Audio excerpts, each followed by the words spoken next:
I'm Marianne Williamson, and I'm running for the Democratic nomination for President of the United States.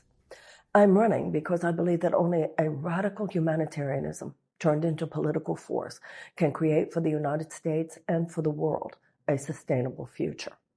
Nothing is a greater embodiment of the struggles and the inherent polarization that so infuses world events today than the current situation in the Middle East. On October 7th, I appreciated the president's moral clarity regarding the atrocities in Israel. I appreciated it when he said that he would be meeting later that day with Jewish American leaders. But I also knew in that moment that he was making a big mistake. If I had been president, I would have said, I am meeting this morning with Jewish American leaders and this afternoon with Arab American leaders, particularly Palestinians and particularly Muslims. I would have then called the two groups together. And I would have charged all of us with a great task. How do we represent politically the better angels of the American? Whether we are Muslim American, Jewish American, Black American, White American, no matter what our ethnicity, culture, or religion, we are Americans.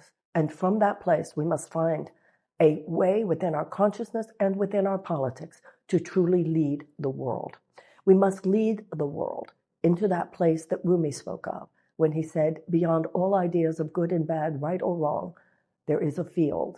I'll meet you there.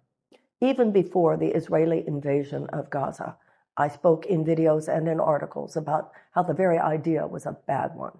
I have, ever since the invasion began, called for a ceasefire. It is not serving the Middle East. It is not serving the interests of the United States. And most importantly, it is not serving the prospects for world peace. I would, as President of the United States, and I would have from the beginning, made it very clear to Bibi Netanyahu that the United States would be giving no military or financial support to such military action.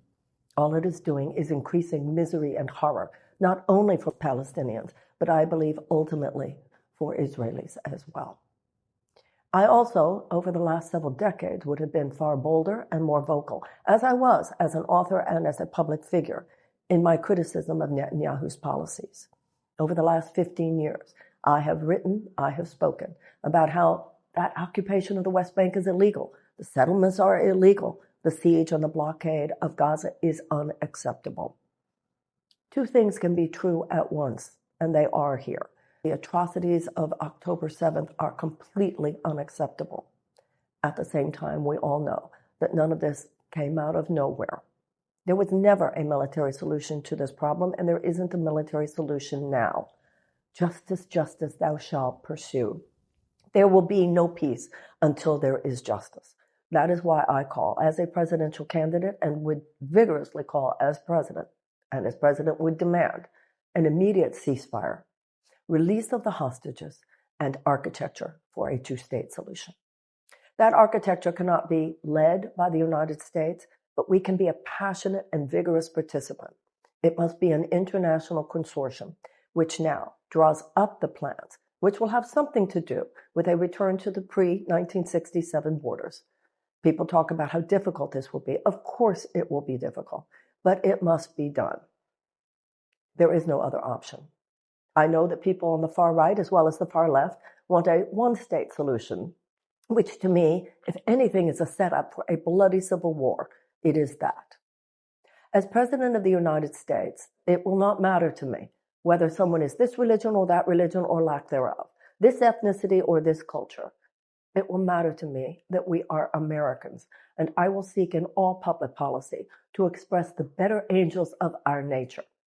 All men are created equal, and that is the beginning of our Declaration of Independence. And our Declaration of Independence is our guidance system. It is our mission statement. And all men are created equal doesn't just mean Americans either. We must, as Americans, and as U.S. policy, show equal and equally robust commitment to the safety and security and sovereignty of both the Israeli and the Palestinian people. That is my commitment. That is my stand as a candidate, and as a president of the United States, I would make it real. Thank you so much.